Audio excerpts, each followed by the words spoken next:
G'day fellas and welcome to a casted game. We are here on Gorge, one of the new maps from the new expansion, but we're on a brand new patch. It has only just dropped, barely a week ago, and slowly the meta is developing, and one of the things that we're seeing is that Siege is very, very strong. Now, we've got two big Siege civilizations today, so let's get into it and talk about our players. So, spawning in on the south side of the map in the color green, playing as the Order of the Dragon, it is Corvinus 1. And on the north side of the map in the color orange, playing as the Chinese, it's Cor. Yes, that's right, we've got Cor versus Corvinus. It's going to be tough, but we'll try our best to make it work. Ladies and gentlemen, welcome to Gorge. It's a pleasure to have your company. If you're enjoying this Age of Empires 4 content, make sure you hit the like button. It really helps out with the traction of the videos, and if I didn't remind you, I just know you wouldn't hit it, so please, thank you. Anyway, let's get to it. Let's talk a little bit about this matchup, one that I am familiar with intimately. Of course, you guys will remember, I love the Chinese civilization. I played them for pretty much the first 2 years of the game coming out. I think we switched to English at one point in there, but China's the OG, the main squeeze. And I'll be honest, I love this civilization still. There's a part of me that actually wants to go back to it. So I think that's part of the reason why we're here today casting Cor. When I saw he was playing a game and he was playing as the Chinese, I was like, you know what? We got to go check him out. We got to go see what he's up to.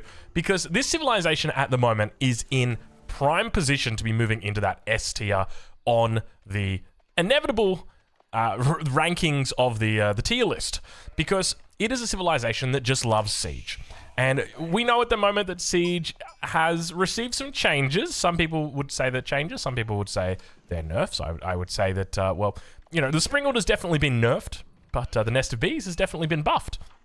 So there is some big factors there. And of course, the Chinese in particular have got that one landmark, the astronomical clock tower, that really makes quite an astronomical difference to the quality of your siege. So I'll be looking forward to seeing how Cor utilizes that. And of course, on the other side of the map, as I alluded to earlier, that we've got two civilizations that love to go into their siege. We've got Order of the Dragon for Corvinus, and he is a big fan of going into Culverin. So expect to see that we are going to be witnessing plenty of siege out on this map at this time. Fortunately, there's no great bombard, so not going to have to worry too much about that, but it is going to be a minework palace to open us up with, 2 tiles away from the town center. Enough space for the farms around the town center, which is very, very important. And of course, nice and close there, but beginning to move out onto the deer early on. So we've got the scout doing a little bit of work here, and I kind of like this, to be honest, because realistically, when it comes to this map, it's very rare that you get a good haul of sheep. I don't know why. I think sheep just don't spawn as much as they do on other maps on this map. Either that, or I'm just not very good at scouting. But, I mean, we could go take a look at Cor's base. I know that Corvinus has got 4 sheep. Cor's actually not doing too bad. He's got 10 sheep. That's not too bad. Make it 12 sheep. You know what? Maybe it is me. Maybe it's a skill issue. Because, yeah, I tell you what, every time I play this map, I end up with like 6 sheep. And I'm like, yeah, this is fun. Not. Anyway, we'll check in on Corvinus because he's moved out to the deer. And this is basically saying, I don't need your sheep. I've got my deer. And that's all that matters. And we begin to see an outpost coming up early. I kind of find this a little bit weird because you're playing up against the Chinese. And if there's any civilization that you don't really need to be worried about early aggression against or early aggression with, it's the Chinese, right? Like you could leave these guys alone for 15 minutes and they won't make a single unit. They're just happy. They're chilling out. They're doing all the right things. But look, for the most part here, Corvinus is on the right track. I suspect we're probably going to have a castle age timing coming through from him. I suspect it's probably going to be a Regnitz, and I would hope that he looks to go into a Fast Imperial as well. This is something that I do cover quite often over on my Patreon, so if you'd like to check that one out, I'll leave a link in the description where you can watch it if you'd like to improve, because there's plenty of coaching content over there for the Order of the Dragon, the Holy Roman Empire. But one of the big things I talk about is when it comes to game plan, for this civilization in particular, you need to be focused on that Imperial Age. It's imperative that you get there. There's so many bonuses that you get once you hit that Imperial Age, but the key one is going to be that Swabia, that Palace of Swabia.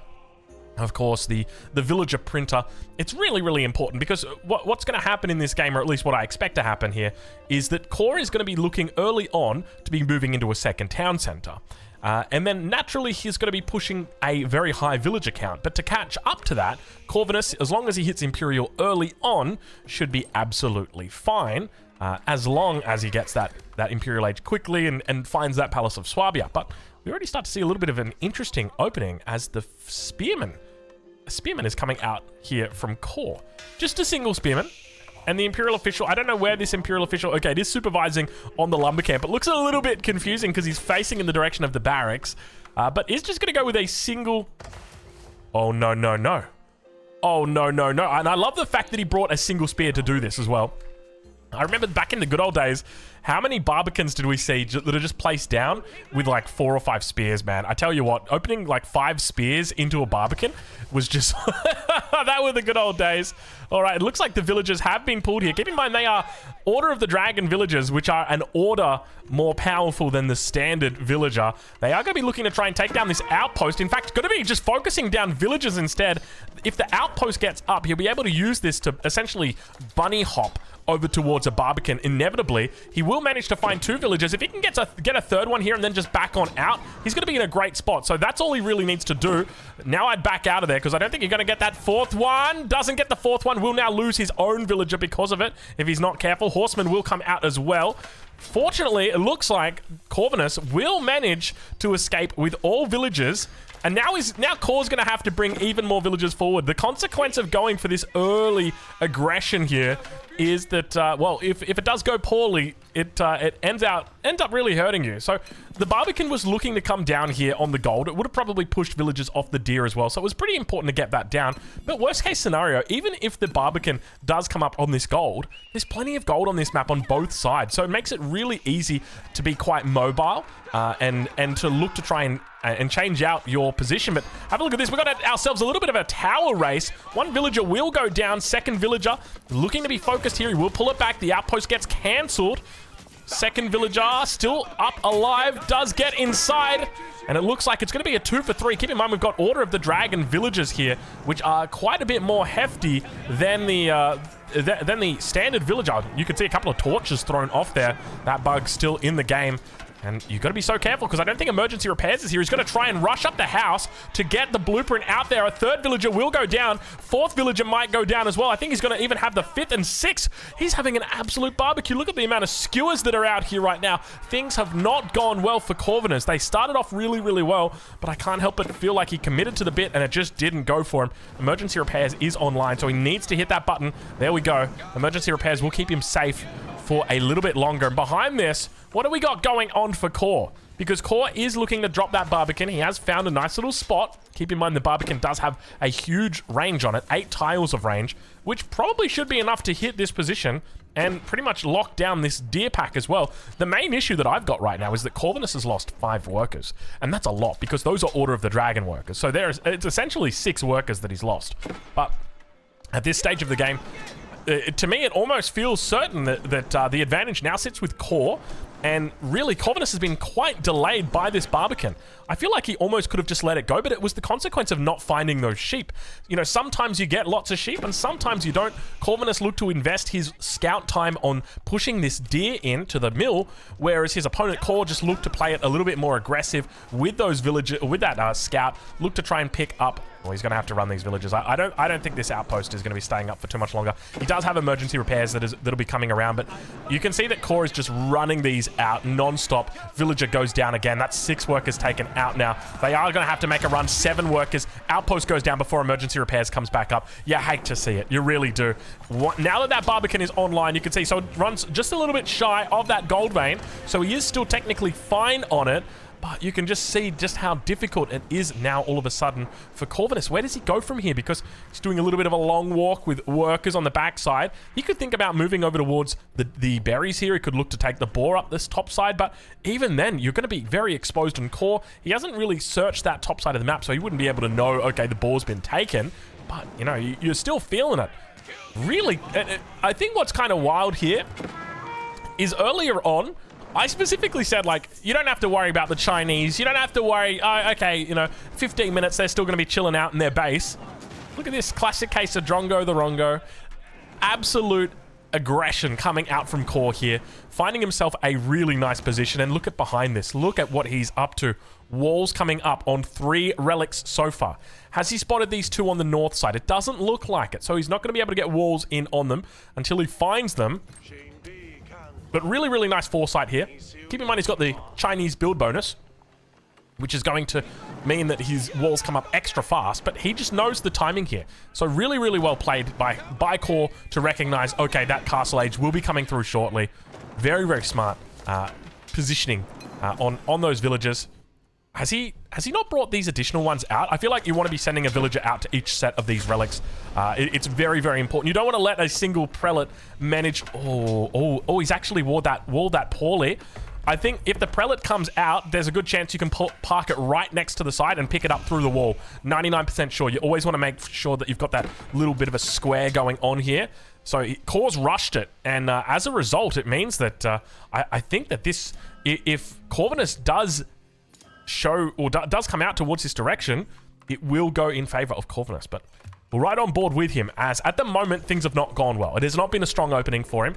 He's had to throw down a whole bunch of farms, hasn't been able to take berries. He's lost the deer, of course lost the gold at the front of his base as well. So now the question is going to be, can Corvinus pull it back? Now, when it comes to skill, these guys are very similarly matched. I would put these guys in pretty much the same league. I'd say, you know, like these guys, Crackety here, Voldemar, they're all pretty much, you know, if you put them all in a tournament, they'd pretty much trade out with each other.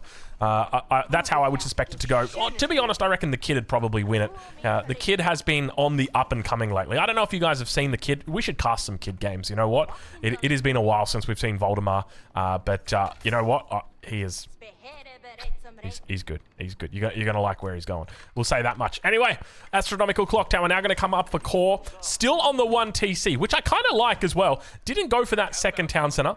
Parking a couple units over on the safest relic as well. Hasn't spotted that 4th relic. We know I drew a square right here. Let's see how right I was. I was absolutely on the money. That just shows you the importance of scouting, doesn't it? Gilded Archer now going to be coming out, trying to work its magic. Having a bit of a tough time here. Castle Age now online. Where does Core go from here? Look at this. Monasteries being thrown down. He has actually... You hate to see it. You hate to see it. You absolutely hate to see it. So 1 relic you can pick up through the wall. 2nd relic, he's left a gate for him. 3rd relic, still being walled in at the moment. Core, you got 1 job, buddy. There, you got 1 job. Wall the relics. do it properly, mate. Come on. I can't believe this guy. Anyway, we'll ride on board with Corvinus for a little bit and see how he's doing. As he's going to be switching into a Rax as well, so I expect to see some men-at-arms on the way. Gilded Archer will provide a little bit of assistance on that front line as the gold is now being gathered up. But, you know, this is such a difficult game from Corvinus from here. He is really on the back foot because one of the things I feel like you need as the Order of the Dragon is you need everything to go your way. You can't be losing 7 workers as the Order of the Dragon this early in the game. It's such a huge loss for them because their villagers are just worth so much more than the average villager. So losing them in those fights, it's so impactful to the fallout that now we see that we're at the 13-minute mark, and you can just feel how slow Corvinus is out of the gates now because of this. Spots those spears. We'll move the archers into position so he'll be able to take that 1st relic. Of course, he knows about the 2nd relic location. We can see the Monk is actually coming out.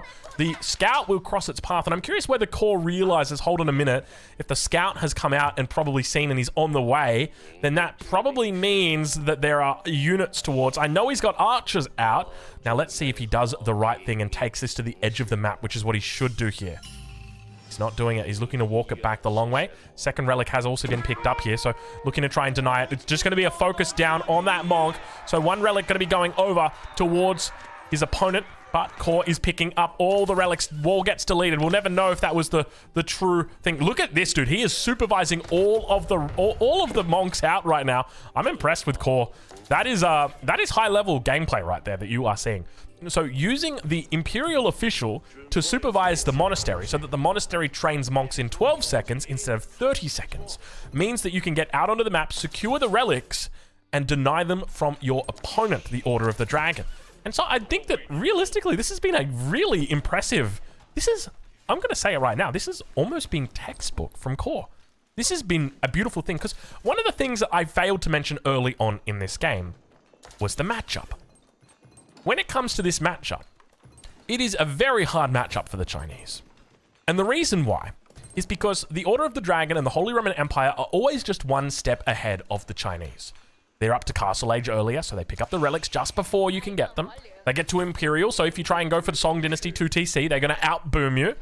If you try and make any siege, they're going to have Culverin ready to go.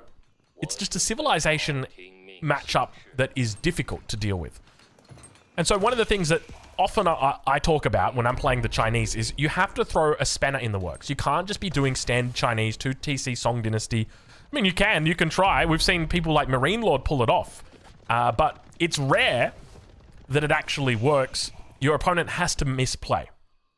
Whereas in this situation, you're forcing your opponent into a bit of an awkward spot by throwing the Barbican down, by staying on 1 TC, by going up to Castle Age quickly after your initial little burst of units.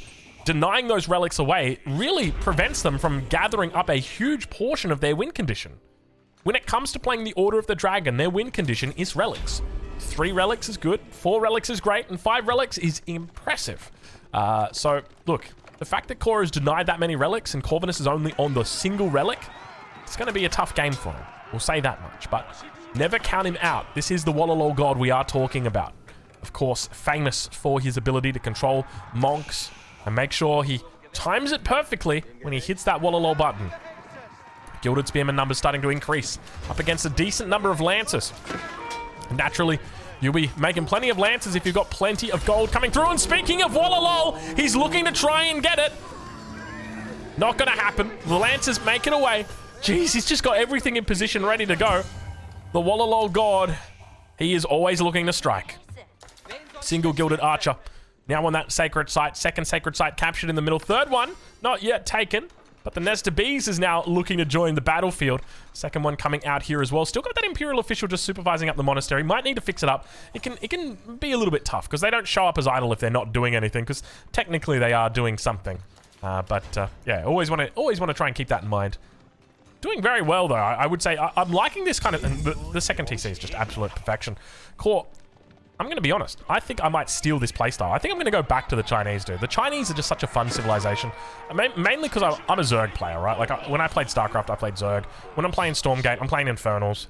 And it's just a case of, you know, the playstyle just calls to you sometimes. And it is the case that the Chinese just calls to me. I can hear it right now. It's saying, Zombie Sutsu. Zombie Sutsu.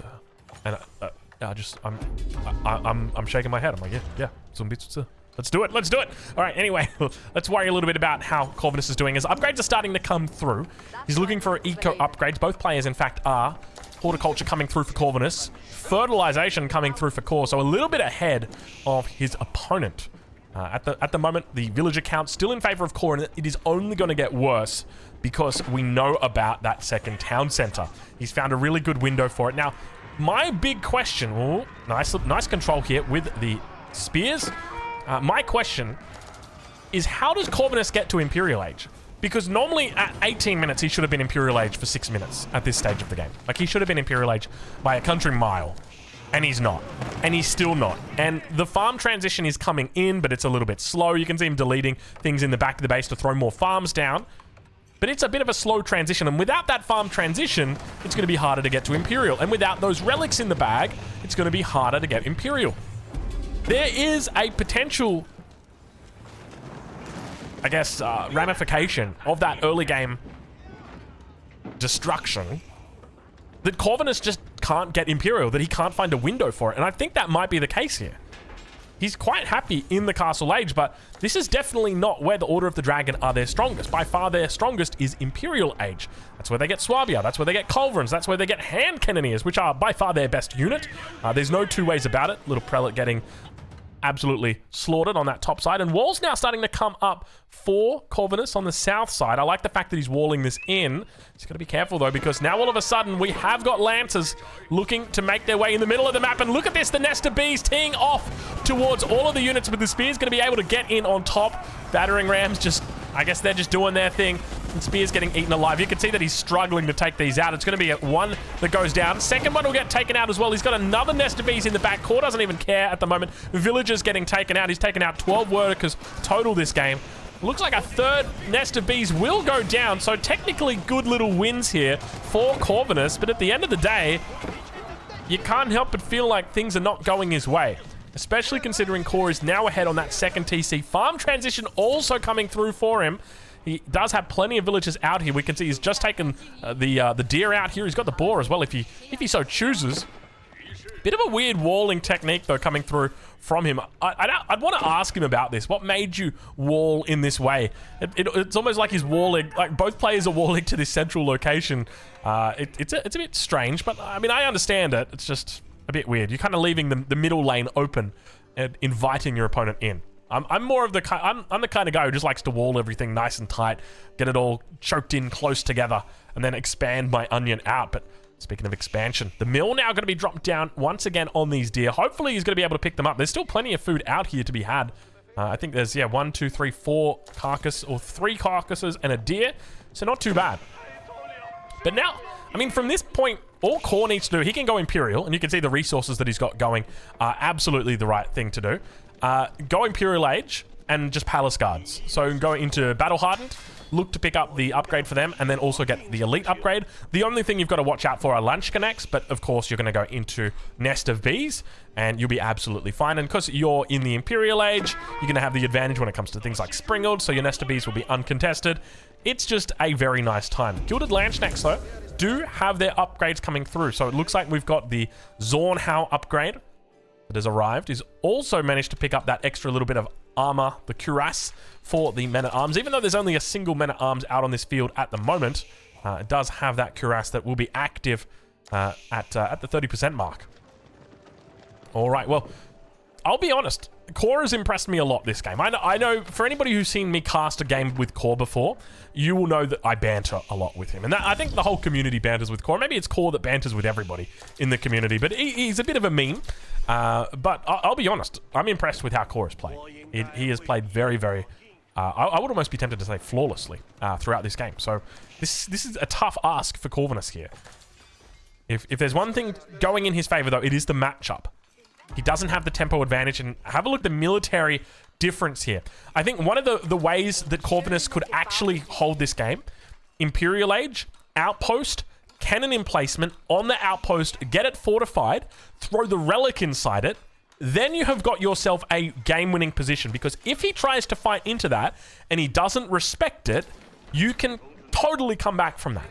100%. And then once you've got Swabia, the main issue is that every minute that goes by, your opponent's on 2 TC and you're on 1. And that's not just any 2 TC. That is 2 TC Song Dynasty, which is 2.5 TC. So you have to respect that. Actually, I think if I remember correctly, it's 2.66 TC, not 2.5. So 2.66 TC. It matters. It matters. You might not think it matters. It matters. It's that extra 0.16. We gotta make sure it's quantified. All right. So it's a slow build up. The Landsknecht numbers are building, though. He's up to 6 Landsknecht. And you've got to remember that you need to respect Landsknecht as well. It's funny. You've got to respect a number of aspects of that that position coming out from the Order of the Dragon. The Landsknecht in particular, but also that cannon emplacement on the outpost. Kind of looks like he might be thinking about going towards that castle, or that Imperial Age. The one thing I would love to see is just a wall or two thrown up in front of the base, just to buy him a little bit of time. Would be really, really nice, because he's kind of leaving it open, but maybe there's a reason why he's doing that. Of course, he could be looking for a flank. That could be, maybe he's almost inviting his opponent in, like, come on, come into the middle of the base, and then he runs through this gate with the Zornhau, and then just, boom, that's it, it's done. So maybe that's what he's thinking about, but have a look at this. Core trying to get in. Over on that west side, a couple of Lancers out here. We'll scout out the Landsknechts as the wall goes down, but it's going to be deleted by Corvinus, or rather by Core. And now Corvinus is going to be in a little bit of trouble here as these Lancers get eaten alive. You can see there will be a bit of a bleed on there as that Lancer does go down, so he manages to take 4 out of 5 down. Core about to click up to Imperial, probably going to be going into the Spirit Way. And there it is, movement on the front. Core, don't make the mistake that is so damn common with even the best players in the world. They make it. It's a cardinal sin. Don't do it, Core. Don't make me do it. I will cite you. That is a macro violation. If he's aging up and pushing, it is a big issue. Oh, the sandwich. Oh, the Order of the Dragon sandwich. He's got spearmen on the one side, battering rams coming in from the rear. And now the Nest of Bees completely exposes the Zornhau come through. It looks like it might be a cleanup. The crossbows immediately targeted by the Landsknecht. Together with the spears, you can see just how difficult it is. And look at the Zornhau swinging with their AoE damage. The men-at-arms or palace guards yet to be upgraded to Imperial Age because he didn't bother going up. A little bit of a mistake. He had plenty of resources in the bank, but overwhelmingly, it looks like Core should have the numbers here. Hold your horses. The Relic was getting sniped, but he says, not today, my friend. Still holding on. The numbers still not looking that pretty for Corvinus at this stage of the game. The Relic is down on the ground. Expect to see monks coming out for him. And behind the scenes, we see a second town center. He is going to stay in the Castle Age for now. That second town center indicates to me it's Castle Age that he's staying in. So he just needs to basically stay alive at this point. And he's going to try and keep it together. The Zornhau, Landsknecht, the last line of defense in this base. No emplacements left. He's looking to pick up that Relic on the top side. Not a whole bunch here he can really do with it. And you can see it will get focused down that Prelate. And now the battering ram moving forward to try and distract the opponent. At this stage of the game, I mean, it's a bit weird the way that it's kind of weaseled out like this. Like, there is literally no units on the field at the moment. For Core, he's down to 8 military units at the moment. But the villager count is the problem. And the relics. Like, if Corvinus had 5 relics, I'd be like, yeah, okay, he's still in with a chance. He's got 0 relics. I mean, technically, he's got 1. Well, I mean, technically, he's got none. We'll call this relic 1. Prelate's coming out now. Numbers are starting to build again for him.